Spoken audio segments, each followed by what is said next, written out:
Hello and welcome to another edition of Talking with Famous People. I'm your host Eric, and today we'll be talking with famous person Brian Anderson. He's got some strange habits that he inherited from his great-great-grandmother. Enjoy the show. I'm 39 right now. Well, I'm 44. I'm a lot older than you. Oh wow, okay. I didn't realize that the difference was that much. You went to Santa Cruz like me, right? Yeah. Mm-hmm. What did you study there? Film? And you went there late though, right? Yeah. I moved up there and started school when I was about 25. What else were you doing during that time period besides just going to PCC? Playing in bands quite a bit. From the time I was 20 until the time I left at 25, I was doing a lot of music stuff. What instruments were you playing mostly? Guitar. Do you ever record music anymore? Yeah. I would say I record one song a year probably. That's just like a song for fun. And then if I'm working on an animation project, a lot of times I'll do a little bit of incidental music or a theme song or something.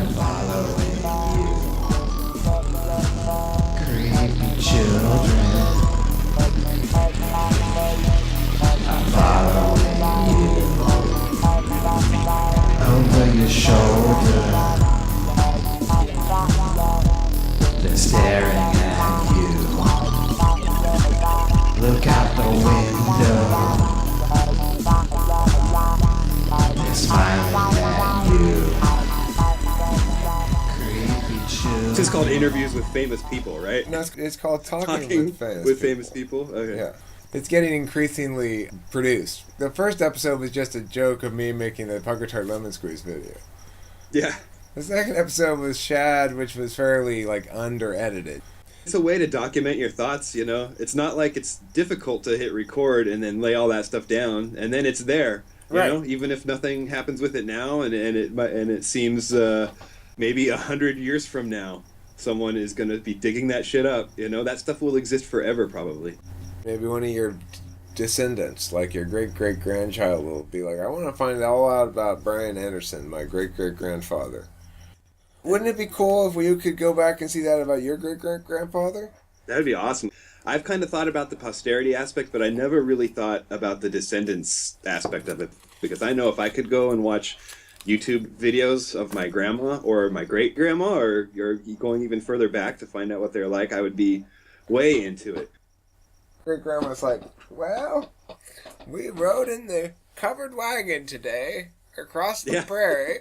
And all the technology we have is enough to make this one YouTube video. We had to cut wood for 3 months to make this one vlog.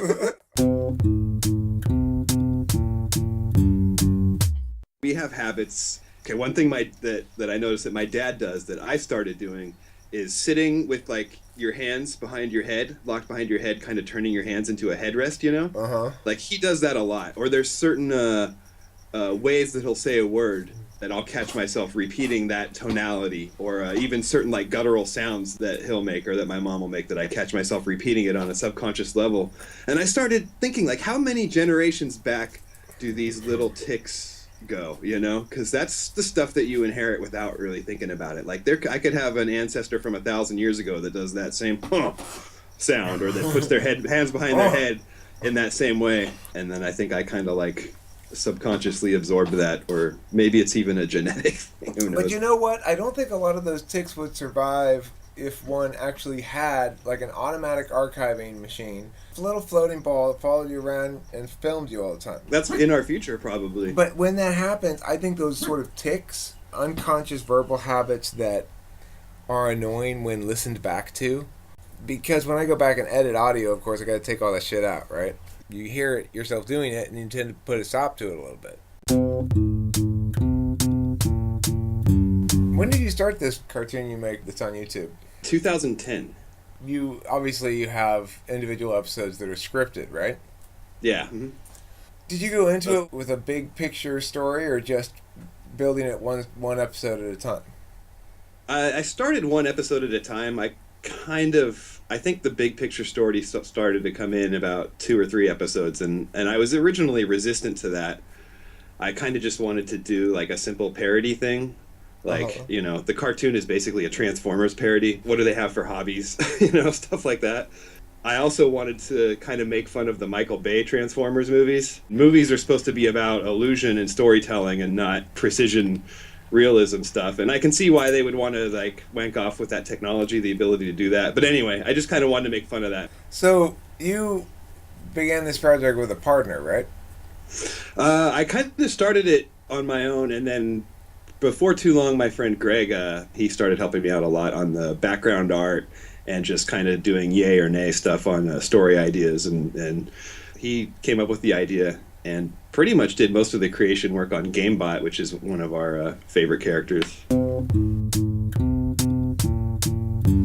made a determination to make new episodes again now? Yeah, I mean, I never really meant to stop it. I've been doing little animated demos, 2, 3, 5 minutes long, working for a small company that we're trying to pitch ideas to studios and networks and websites and stuff like that. So I'll do character art, character design, and then sometimes actually make like a 2 or 3 minute animated video with these characters. What would be an example of like a website that would utilize that? Is that for branding purposes or what? There's actually a lot of websites that are just putting up short cartoons. Like Cracked, Dorkly, and College Humor would be other ones that have like 3 to 5 minute videos. So that's the ultimate goal, with at least with that, with this company, is to get on TV. That concludes another episode of Talking with Famous People. Tonight was part 1 of my conversation with famous person Brian Anderson. There will be a part 2. Thanks for listening.